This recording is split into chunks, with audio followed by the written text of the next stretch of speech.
Sir आवाज नहीं आ रही। जी अभी कुछ मेंबर्स ज्वाइन कर ले। तो अब यहाँ पे देखें कि जी ये डी ए आपको पता चल रहा है, ये एक्सप्रेशन हमारे पास आ गया है। अब आप एक बात याद रखें, जब भी सर डेरिव आवाज बहुत कम आ रही है सर। अब आ रही है आवाज, बहुत कम है सर। बाकियों को भी कम आ रही है। नहीं, ठीक आ रही है। ठीक ठीक आ आ रही रही है है। आवाज, ठीक है। सर मैं लीव करके दोबारा ज्वाइन कर। जी आप दोबारा करें ज्वाइन। अच्छा ये आप देखें, ये मेरे पास एक एक्सप्रेशन आ गया, ठीक है। अब एक बात याद रखें, डेरिवेटिव कब क्यों लेते हैं हम, अब मैं आपको थोड़ा सा फर्क बताने लगा हूं। डेरिवेटिव हम लेते हैं कि एक चीज हमारी एक्स कितना चेंज हो रहा है, या आप कह लें वाई कितना चेंज हो रहा है विद रिस्पेक्ट टू एक्स। कि मेरी अगर मैं पैसे बढ़ा रहा हूं तो जो प्राइस है किसी भी चीज की, गंदम की प्राइस लेट्स सपोज, वो कितनी चेंज हो रही है हर साल, ठीक है। तो ये हम देखते हैं एक चीज की चेंज को दूसरे के लिहाज से। तो डेरिवेटिव इसलिए हम लेते हैं सिर्फ सिंगल चीज की चेंज को, ठीक है, एक पॉइंट पे, उसे हम डेरिवेटिव कहते हैं। लेकिन इंटीग्रेशन जो होती है हमारे पास, वो हम देखते हैं एक से लेकर एंड तक। जितना भी इंटीग्रेशन का मतलब क्या होता है, दो वैल्यूज स्टार्ट से और एंड इंटीग्रेशन में का मतलब डिफरेंस। होता है सम। इंटीग्रेशन का मतलब होता है कि स्टार्ट से लेकर एंड तक आप देखें रिएक्शन को, कहां से, स्टार्ट से एंड तक। तो अब मुझे बताएं, यहां तक मेरा आ गया ये डेरिवेशन की फॉर्म में। ये देखिए चेंज है, ये डी जो है स्मॉल, इसे वेरी स्मॉल चेंज को डिनोट करते हैं, इंस्टेंटेनियस चेंज को कहते हैं इसे हम, very small change, small change. अब मुझे बताएं, ये तो मुझे एक स्टेप के लिए बताता है, तो अगर मैंने सारे स्टेप्स का रेट निकालना है तो मैं क्या करूंगा जी, कोई बताएगा। इंटीग्रेट करेंगे।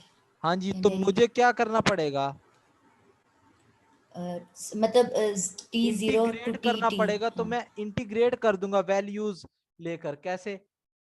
अब देखे मैं इसकी इनिशियल कंसंट्रेशन से लेकर कहां तक कर दूंगा, फाइनल तक। फाइनल कंसंट्रेशन तो तक। मुझे सबका रेट ए पता चल माइनस एक्स। जाएगा। और इसी तरह मैं ये के कांस्टेंट है, बाहर आ जाता है इंटीग्रेशन के। तो इसे टाइम में क्या लूंगा, 0 से लेकर टी तक। अब जो इंटीग्रेशन के बाद आंसर आता है वो ये आता है, ए टी ए नॉट, ठीक है। ये जो डी होता है इंटीग्रेशन से कैंसिल हो जाता है, माइनस के, और ये जो डी होगा ये इससे कैंसिल हो जाएगा, टी और 0। अब इनकी वैल्यू पुट कैसे करेंगे, ये जो ऊपर वाला था ए टी और ए नॉट नीचे था, ऐसे ए के इसके इक्वल था माइनस टी, टी और 0। अब देखे ऊपर वाली वैल्यू को पहले पुट करें ए टी, फिर नीचे वाली को करो माइनस ए नॉट। अब ये आ जाएगा माइनस के। इसी तरह ऊपर वाली को पहले करें टी, और फिर करें उसको दूसरी को के इंटू 0, ठीक है। अब क्या आ जाएगा, माइनस के टी। अब ये देखे A T minus A not किसके इक्वल आ गया, माइनस के टी। अब ये माइनस को मैं इधर ले जाऊं अगर, तो ये क्या हो जाएगा, A naught minus A T is equal to के टी। ये हमारे पास जीरो ऑर्डर का रेट लॉ है। समझ आई बात की कैसे डिराइव होगा जी। माइनस के टी होगा ना सर। अच्छा उधर माइनस इधर चेंज ले कर गया हूं, मैं दिया। चेंज कर दिया है। ठीक है ठीक है। हाँ जी समझ आई बात की। जी ठीक। सर समझ तो आ गई है, लेकिन अगर हम लोग ये कैलकुलेशंस ना भी करें तो फाइनल एक्सप्रेशन भी हाँ माइंड में रख लें तो भी नहीं ठीक। बिल्कुल, मैं तो आपको बता रहा हूँ कि जी ये बैकग्राउंड हिस्ट्री क्या, मैंने आपको इसी का करवाना है, फाइनल के पेपर के लिहाज से तो नहीं हो सकता ना ये सब। जी जी जी ठीक है। तो मैं आपको एक चीज बता रहा हूँ, अभी मैं इसी से आपको ना सारे रेट ला बता दूंगा, ठीक है, ताकि आपके माइंड में एक कॉन्सेप्ट बैठ जाए। तो ये देखे A naught minus A T is equal to के टी। अब रेट कैसे फाइंड कर सकते, के इज इक्वल टू, अभी आपको ना सारे कॉन्सेप्ट इधर से मैं क्लियर करवा दूंगा, ओवर टी। अब देखें यहाँ पे के आ गया हमारे पास, रेट आपने डिटरमाइन कर लेना है अब इससे। अब आपको एक बात पता है, ए नॉट क्या है जी, इनिशियल कंसंट्रेशन थी ना, इनिशियल कंसंट्रेशन। और एटी क्या है, कंसंट्रेशन लेफ्ट, फाइनल जो कंसंट्रेशन बची है। समझ आ रही बात की। अब देखे इनिशियल कंसंट्रेशन लेट सपोज मेरे पास 100 है और मेरे पास 80 बच जाती है, 80 बच जाती है, ठीक है, तो कितनी प्रोडक्ट में गई जी? 20 गई। 20 तो आप मुझे बताएं कि मैं A0 माइनस 80 की जगह पे x लिख दूं तो कोई मसला तो नहीं होगा ये, क्योंकि x प्रोडक्ट फॉर्म ही है ना। जी जी जी समझ आई बात की या नहीं आई? हाँ जी। जी आ गई है। कैसे? तो मैं इसको लिख सकता हूँ A0 minus 80 is equal to x, तो मेरे पास एक्सप्रेशन क्या आ जाएगा? मैं मुख्तसर करने के लिए इसे लिख रहा हूँ kx/t। तो ये जो होगा प्रोडक्ट फार्म्ड हो जाएगा, प्रोडक्ट फार्म्ड, ठीक है, या अमाउंट ऑफ रिएक्टेंट कंज्यूम्ड। ये दो चीजें आप लिख सकते हैं कि कितने रिएक्टेंट कंज्यूम हुए हैं और कितने प्रोडक्ट फार्म हुए हैं, ठीक है, ये हमें बताता है। तो ये हमारे पास एक एक्सप्रेशन था। अब हम इसके थोड़े से ग्राफ पे चलते हैं। ग्राफ क्या है? इसके 5-6 ग्राफ मैं आपको बताता हूँ जीरो ऑर्डर में ना। अब देखे इसके ग्राफ को पहले डिस्कस करने से पहले हमारे पास ये एक्सप्रेशन निकल कर आया था, आपने देखा होगा AT is equal to minus KT। ये पीछे इक्वेशन को ये पूछे, क्वेश्चन है, पूछे जी। Plus A0। ये किसी का क्वेश्चन है तो पूछें, हैंड रेज किया हुआ है।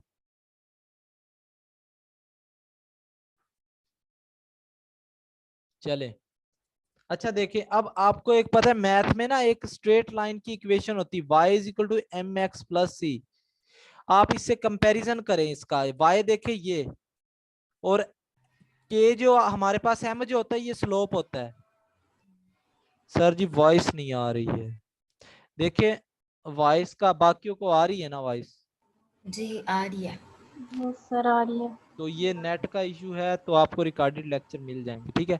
अब जो m है ये हमारे पास क्या है? स्लोप। स्लोप हो जाएगी।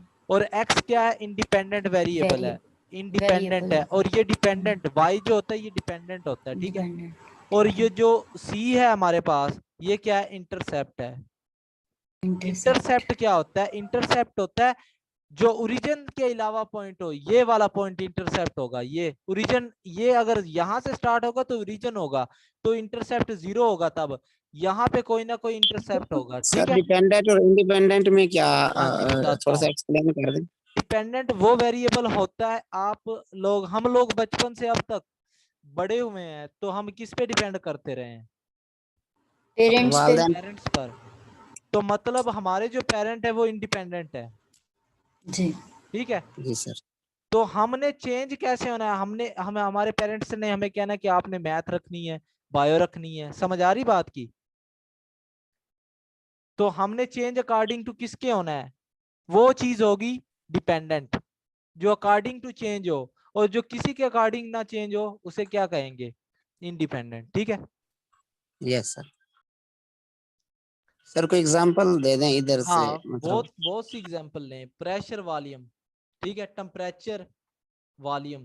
टेम्परेचर बढ़ाने से वॉल्यूम बढ़ता है या वॉल्यूम बढ़ाने से टेम्परेचर बढ़ता है? जी टेम्परेचर बढ़ाने से सर। तो पता चल गया अब, यस सर। ठीक है। बहुत सी एग्जांपल हैं ये, ठीक है। सर मेरा स्पीकर ऑन करो जी। मैं ये आप अपना स्पीकर खुद से करें ना, कोई मैसेज में टाइप कर दे काइंडली कि ये इनका स्पीकर माइक ऑफ हुआ है, तो इन्हें कह दे कि आप खुद कर सकते हैं, मैं कैसे करूं? इन्हें कोई मैसेज पे टाइप कर दें, ठीक है। अब ऑन है इनका स्पीकर। जी पूछे। ऑन हो गया। ये गैलेक्सी कौन है? ये who is Galaxy J7 core, ये कौन है?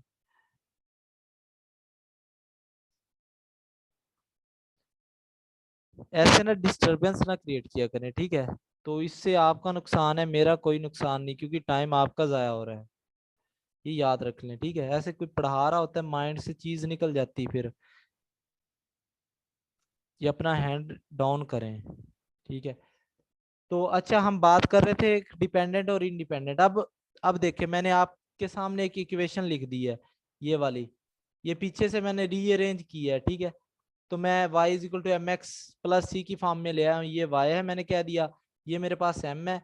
अब माइनस साइन क्या बता रहा है, कोई बताएगा जी? ऊपर से मतलब डिक्रीज हो रही है वैल्यू। स्लोप डिक्रीज हो रहा है, मतलब कोई चीज जी। कम हो रही है, ठीक है। तो अब देखिए कैसे कम हो रही है, ये देखें, स्ट्रेट लाइन होगी बट ऊपर से नीचे आएगी। ये इक्वेशन हमेशा यूज होगी स्ट्रेट लाइन के लिए, ये याद रख ले, ठीक है। अब इंटरसेप्ट क्या है, कोई बताएगा? हाँ जी, इंटरसेप्ट क्या है? सर सी पे सी क्या चीज है? Naught. A naught, A naught, A जी, ए सी टी है, नॉट ये मतलब ए ए नॉट नॉट। होगा। नॉट आ जाएगा, ठीक है। और वाई पे क्या ए लिख नॉट देंगे? आएगा जी। A T. अब आपको M वाई पे 80। ठीक है, ए टी, y वाई पे पे, स्लोप। हाँ जी, वाई पे स्लोप वाई नहीं पे आएगा, 80। वाई पे वाई 80 पे तो आएगा 80 ना। आएगा ये जी। देखिए, जी स्लोप आएगा के, एक्स पे टी के पे, ये जो माइनस स्लोप के। होगा ना इसका, वो के होगा स्लोप। कौन सा? ये माइनस में माइनस के होगा, या के?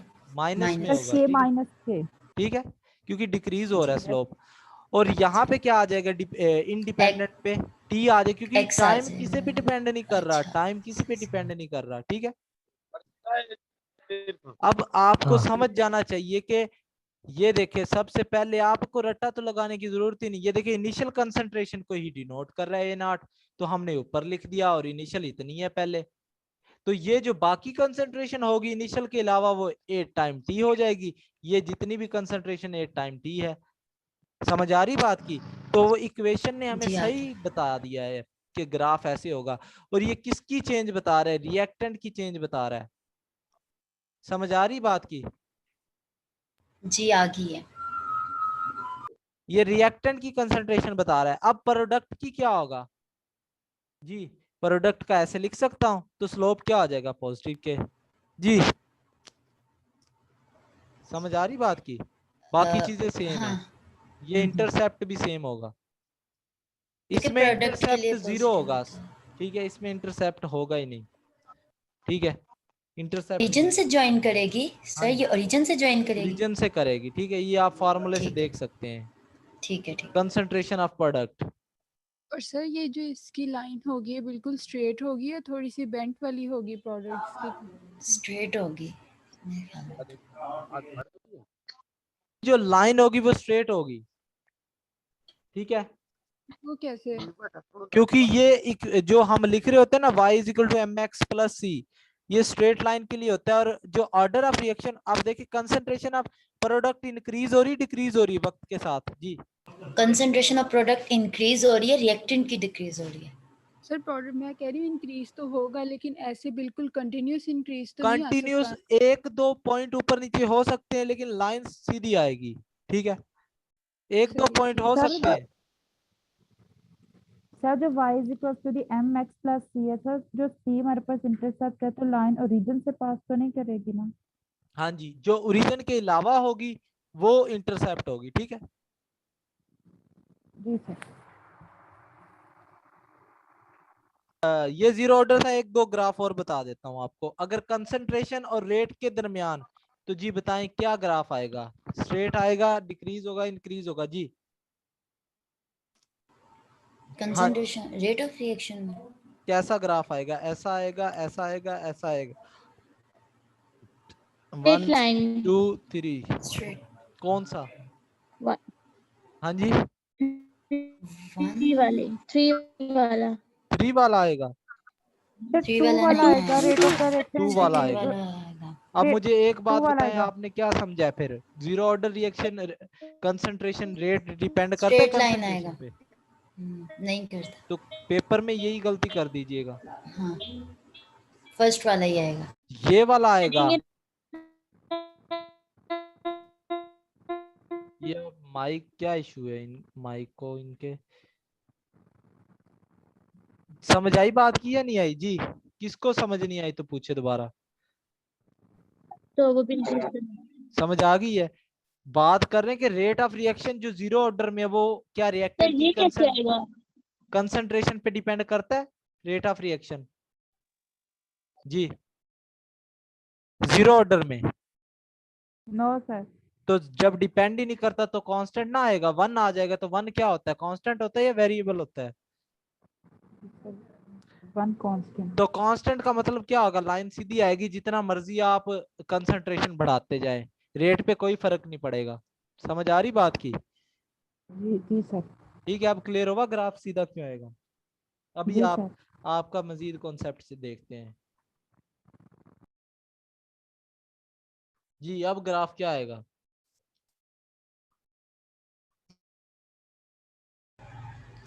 टाइम के साथ जी ग्राफ क्या आएगा, ऐसे आएगा, ऐसे आएगा, ऐसे आएगा। 1 2 3 जी। वेरिएबल तो क्या अब मुझे आएगा? 2 1 आएगा इसके आएगा, साथ। तुक्के नहीं लगाने। देखिए रेट ऑफ रिएक्शन टाइम पे नहीं डिपेंड कर रहा, कंसंट्रेशन पे डिपेंड नहीं कर रहा ना। समझ आ रही बात की? टाइम पे डिपेंड तो नहीं करता। कैसे चेंज होगा फिर टाइम के साथ, जब कंसंट्रेशन पे डिपेंड ही नहीं कर रहा तो रेट कैसे चेंज होगा फिर? इंडिपेंडेंट है ना टाइम के, क्योंकि टाइम नीचे आ जाता है ना, कंसंट्रेशन ऊपर आ जाती है। जब कंसंट्रेशन ही नहीं, कंसंट्रेशन पे नहीं रेट डिपेंड कर रहा तो टाइम पे फिर कैसे उसका रिलेशन होगा जी। समझ आ रही बात की? जी आ गई है, अब आ गई है। तो अब देखें इसको, समझते हैं हम कि मेरे पास पहले थे 100 मॉलिक्यूल्स। अभी आपको मजीद कॉन्सेप्ट क्लियर हो जाएगा। मेरे पास 100 मॉलिक्यूल्स थे, इनिशियल कंसंट्रेशन 100 थी, और 5 मिनट के बाद मैंने देखा रिएक्शन में तो 50 मॉलिक्यूल्स मेरे जो थे वो बच गए। ठीक है, तो कितने मॉलिक्यूल्स कन्वर्ट हुए 1 मिनट में? कितने हुए जी 1 मिनट में? कितने हुए मॉलिक्यूल्स कन्वर्ट? 10 हुए हैं। 50 हुए। 50 1 मिनट में हुए हैं। 10 हुए हैं क्योंकि 5 मिनट में 50 हुए। ठीक है, 1 मिनट में 10 हुए हैं। अब देखें, अब मेरे पास 200 रिएक्टेंट के मॉलिक्यूल थे, टाइम हो गया मेरे पास 10।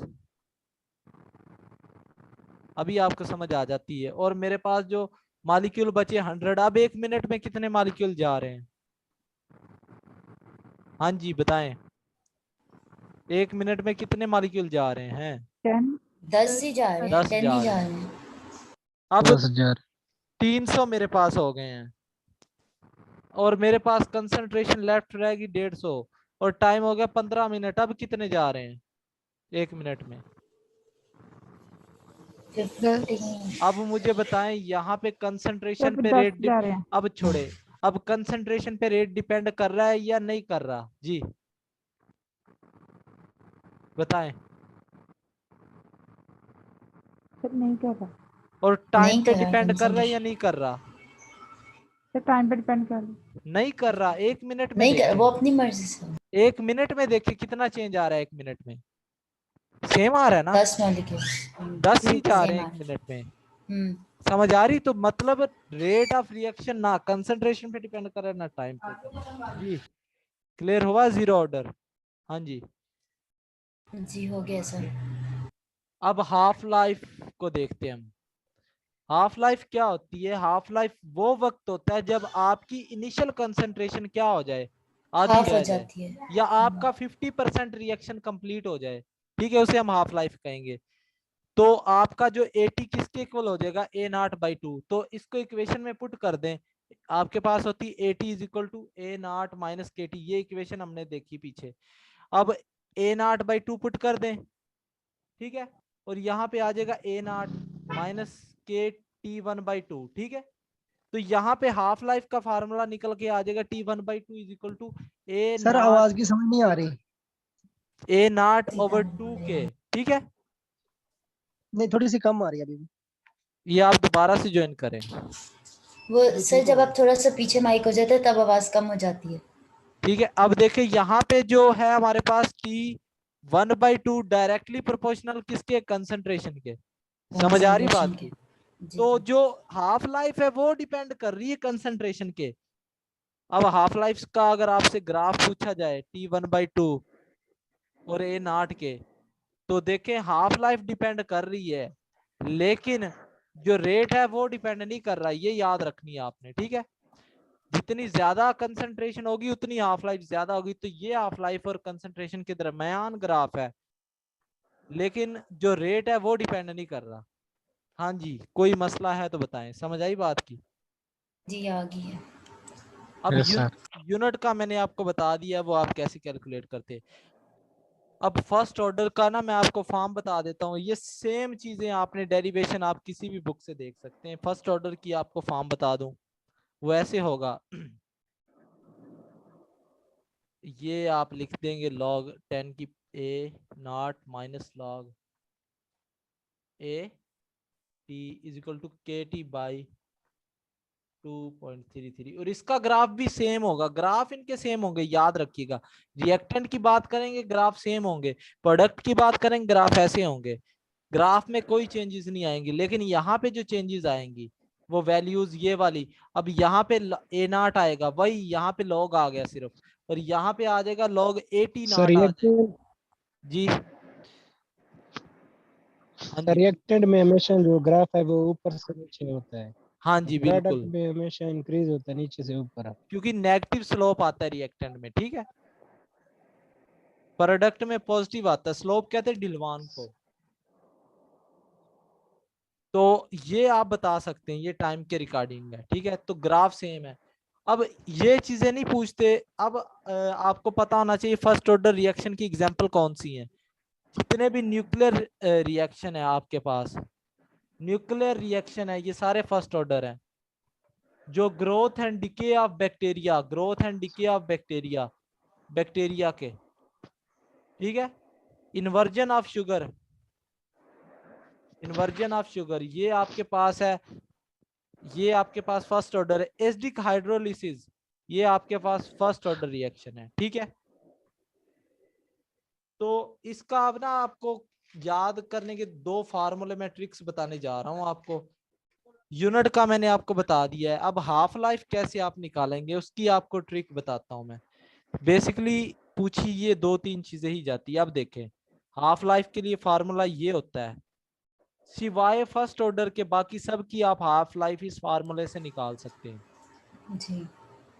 देखिए फिर 2 की पावर n -1 a नॉट की पावर n -1। अब मुझे बताएं किसकी निकालूं मैं जी? जीरो की निकालते, क्योंकि हमने वो देख चुके जीरो की ना, तो अभी आपको प्रूफ भी हो जाएगा। तो जीरो पुट कर दिया, -1 आ गया, नीचे k आ जाएगा, ठीक है।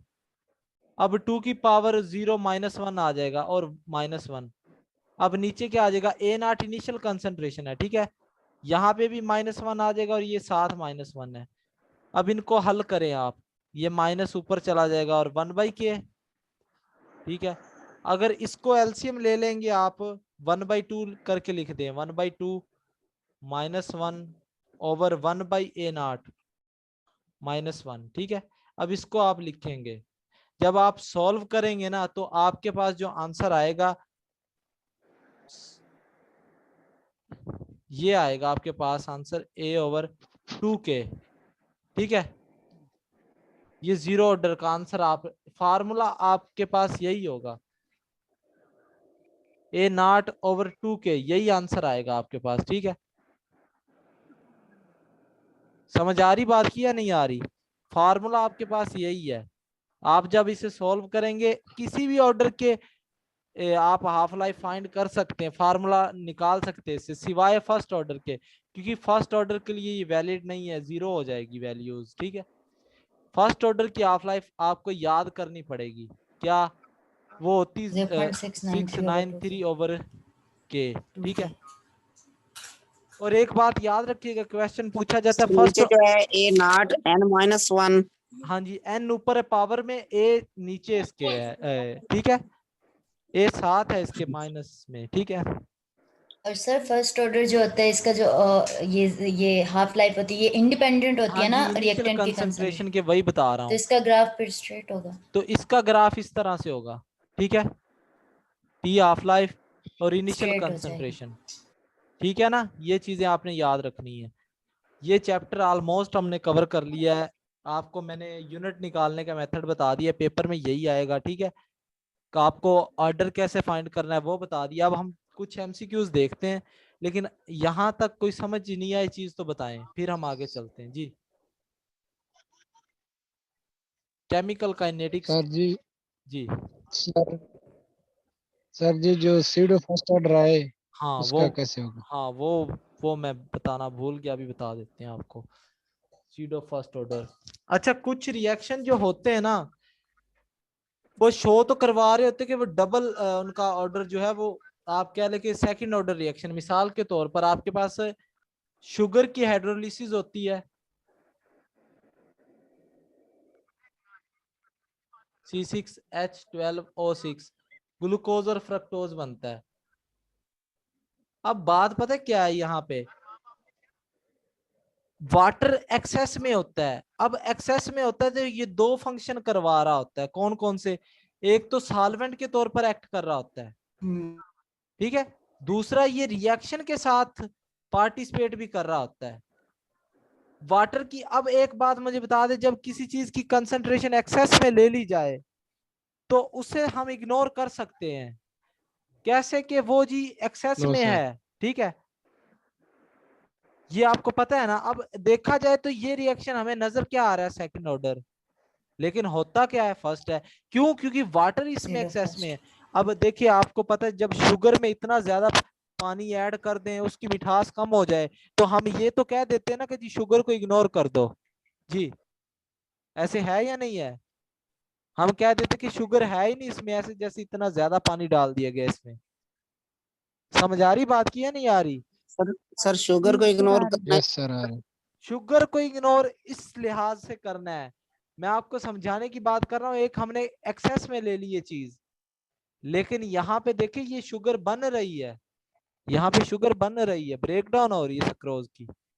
समझ आ रही बात की? यहाँ पे yes sir. Reaction participate yes कर सर। रहा है, वो फिजिकल रिएक्शन होता है, ये केमिकल रिएक्शन है। थोड़ा सा फर्क है, समझाने की कोशिश कर रहा हूँ सर जी लेकिन जो ऑर्डर ऑफ रिएक्शन होता है, जी। जो ऑर्डर ऑफ रिएक्शन होता है वो तो हम एक्सपेरिमेंटली मेजर करते हैं, हाँ क्वेश्चन से तो नहीं बिल्कुल, वैसे। इक्वेशन से मेजर, क्योंकि ये जो होता है ना बेसिकली ये एसिड की प्रेजेंस में हो रहे होते हैं कुछ रिएक्शन, और कुछ रिएक्शन जो होते हैं ना वो सिंगल स्टेप होते हैं, इसलिए हम कह देते हैं कि ये हमारे पास होने सेकंड ऑर्डर रिएक्शन चाहिए, ठीक है। लेकिन हम एक चीज को एक्सेस में ले रहे होते हैं, जब एक्सेस में लेते हैं तो उसे हम इग्नोर कर देते हैं, ठीक है। तो उसको हम फिर एक्सपेरिमेंट से फाइंड कर रहे होते हैं। ऑर्डर ऑफ रिएक्शन हमेशा एक्सपेरिमेंट से होता है, याद रखने।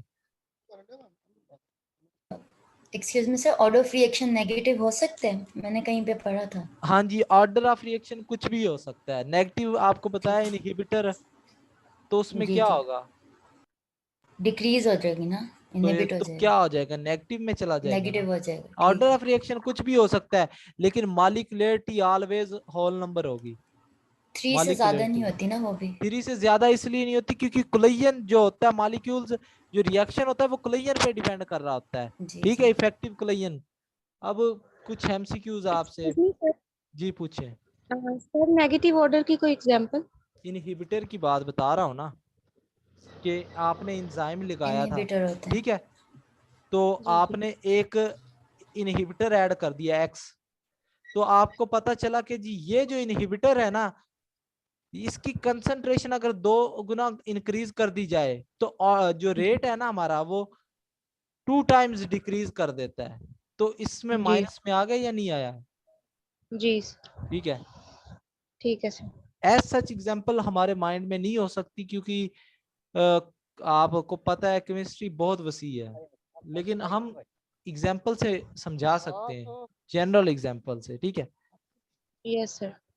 अब आपने बताना है कि rate of reaction can change with, किसके साथ रेट ऑफ रिएक्शन चेंज होता है?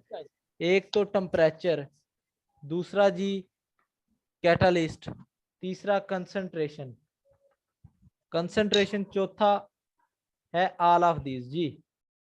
Sir all of this. All of all of this. You. All of these बिल्कुल ठीक है, ठीक है, ये ऑल अभी ऑफ दिस। फैक्टर पढ़े हमने। जी। अब आप बताएं रेट ऑफ रिएक्शन जो होता है जनरली, या आप बता दें कि on increasing temperature, what is effect on activation energy? जी, एक्टिवेशन एनर्जी पे क्या इफेक्ट होगा? इंक्रीज होगी या डिक्रीज होगी? सर डिक्रीज होगी। इंक्रीज होगी। इंक्रीज हो फॉर एक्सोथर्मिक रिएक्शन एक्सोथर्मिक के लिए तो डिक्रीज, जी बताएं, आप डिक्रीज बताएं। होगी सर। डिक्रीज होगी। एक्सोथर्मिक के लिए डिक्रीज होगी। एक्सोथर्मिक में टेम्परेचर इंक्रीज करते हैं और activation rate of energy reaction decrease decrease होगी, करते हैं। डिक्रीज होगी? सर डिक्रीज होगी, डिक्रीज होगी। टेम्परेचर डिक्रीज हो जाएगा एक्सोथर्मिक रिएक्शन। हाँ। एक्सोथर्मिक में भी यही होगा, तो एंडो में भी यही हो रहा है फिर।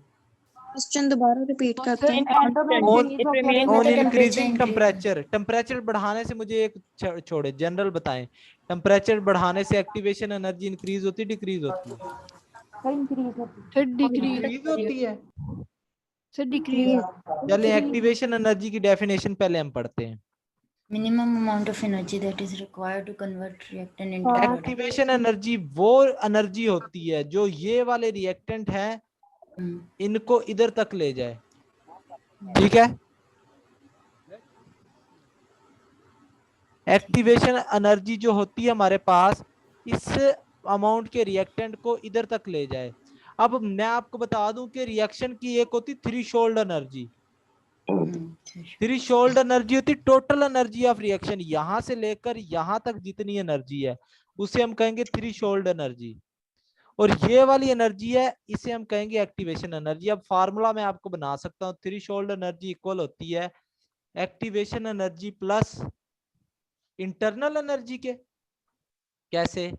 ये मेरे पास ग्राफ है, कुछ ना कुछ ये इंटरनल एनर्जी है ना रिएक्टेंट की। चीजें एग्जिस्ट करती हैं तो उनकी इंटरनल एनर्जी भी तो होगी ना, इतनी उनकी इंटरनल एनर्जी है। और अगर इतनी एक्टिवेशन एनर्जी दे दी जाए तो इन दोनों को सम कर दिया जाए तो क्या हो जाएगी? Threshold energy. समझ आ रही बात की या नहीं आ रही? जी, ये बात समझ में आई या नहीं आई? जी आगे। तो देखे, थ्रेशोल्ड एनर्जी होगी sum of internal energy plus activation energy, plus ठीक है? Activation energy. अब दूसरी बात याद रखें, एक्टिवेशन एनर्जी हम दे रहे होते रिएक्शन को, तो मेरे पास ये रिएक्शन है, ये एंडो है, क्योंकि इसमें रिएक्टेंट्स की एनर्जी क्या है? कम है, प्रोडक्ट की ज्यादा है। तो अगर एनर्जी देंगे तो मेरे रिएक्टेंट की एनर्जी इंक्रीज कर देगी, activation energy still constant, activation energy पे कोई फर्क नहीं पड़ रहा। लेकिन एक बात आपको बता दूं, इनडायरेक्टली आप ना सर उसकी एक्टिवेशन एनर्जी डिक्रीज कर रहे हैं, लेकिन क्या कर रहे हैं? इनडायरेक्टली। इनडायरेक्टली क्यों कर रहे हैं? क्योंकि आप रिएक्टेंट की एनर्जी बढ़ा दी, आपने टेम्परेचर दिया, इतनी एनर्जी रिएक्टेंट की बढ़ा दी। समझ आई बात या नहीं आई? जी जी। बैरियर तो हमारा नहीं कम हो रहा, लेकिन रिएक्टेंट की आपने एनर्जी बढ़ा दी है। इनडायरेक्टली आप कह दें कि एक्टिवेशन एनर्जी डिक्रीज हो गई है टेम्परेचर बढ़ाने से। किसके लिए? एंडोथर्मिक के लिए। एंडोथर्मिक एक्सो के लिए क्या हो जाएगी? इंक्रीज करिए फिर एंडो के लिए। हाँ जी, अब समझ आई बात की या नहीं आई? जी, जी। एक्सोथर्मिक सर टेम्परेचर ठीक है। Increases, activation energy decreases, increases. ठीक है। अच्छा, जो ये जो हमारे पास के होता है रेट लॉ में, ये क्या होता है? इंडिपेंडेंट ऑफ कंसंट्रेशन होता है। एक बात, इंडिपेंडेंट ऑफ कंसंट्रेशन होता है। दूसरी बात के ये आर्हीनियस कांस्टेंट होता है। तीसरी बात ये डायमेंशनलेस होता है। और चौथी बात ये इंडिपेंडेंट ऑफ टेम्परेचर होता है। जी, क्या होगा? Independent of concentration, Arrhenius constant, dimensionless और टेम्परेचर पे डिपेंड करता है। जी, इंडिपेंडेंट ऑफ टेम्परेचर। हाँ जी बताएं। Arrhenius, dimensionless, independent on concentration. अच्छा, इंडिपेंडेंट ऑन, और कोई? रेट कांस्टेंट है ना। इतनी बड़ी कोई बात नहीं है। मैंने आपको ये, आपने फिर क्या समझा है? रेट कांस्टेंट कांस्टेंट होता है, कंसंट्रेशन जितनी भी है 10% ही जा रहा है वो रिएक्शन में, कांस्टेंट नहीं जा रहा। कंसंट्रेशन आप जितनी भी ले रहे थे 9 रह रही थी तो उसका भी तो 10% जा रहा था, 8 रह रही थी उसका भी क्या जा रहा था, 10%। तो कंसंट्रेशन पे तो डिपेंड नहीं कर रहा ना, कांस्टेंट अमाउंट जा रही है, 10 जा रही है। ये नहीं फर्क पड़ रहा है इसे 10 रह रहे हैं, 9 रह रहे हैं, 8 रह रहे हैं, लेकिन ये तो 10% जा रहा है, तो ये डिपेंड करता है कंसंट्रेशन पे जी। No sir. समझ आई बात की? No, sir. Independent. Independent, Yes. ठीक है। Then अच्छा, इन अ सीरीज ऑफ रिएक्शन कौन सा स्टेप जो हमारे पास रेट डिटरमाइनिंग होगा, ये आसान है, बताएं। lowest step, हाँ जी, First step. इसे क्या Slowest. कहते हैं, आरडीएस कहते हैं इसे, ठीक है। rate determining step.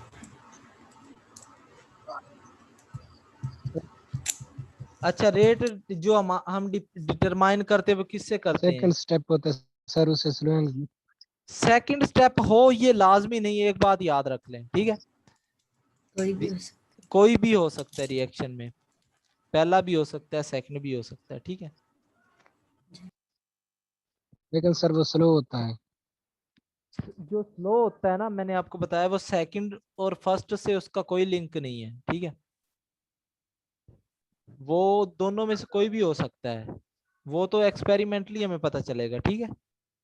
आप ये याद ना रखें। अच्छा, वो कौन सा रिएक्शन है जिसमें ऑल रिएक्टेंट सेम फेज में हो?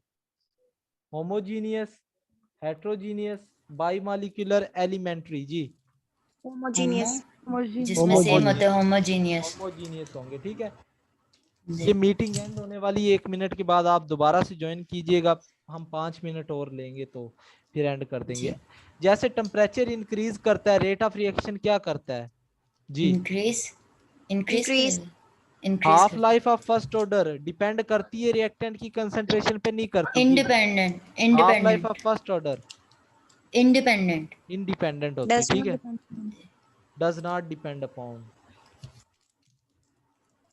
अब देखिए, Zero order की depend प्लस करती है। बी प्लस सी, प्रोडक्ट क्या होगा? यूनिमॉलिक्यूलर होगा, बाई होगा या ट्राई होगा जी? A plus B plus C. क्या होगा प्रोडक्ट? ट्राई होगा, यूनि होगा, बाई होगा जी? सर बात समझ नहीं आई इसकी। ट्राई होगा ना, 3 जी। पार्टिसिपेट कर रहे हैं तो प्रोडक्ट भी 3 ही बनेगा ना, क्योंकि 3 मॉलिक्यूल पार्टिसिपेट कर रहे हैं। ठीक। समझ आ रही है? जी जी। तो ये मीटिंग एंड हो रही है, आप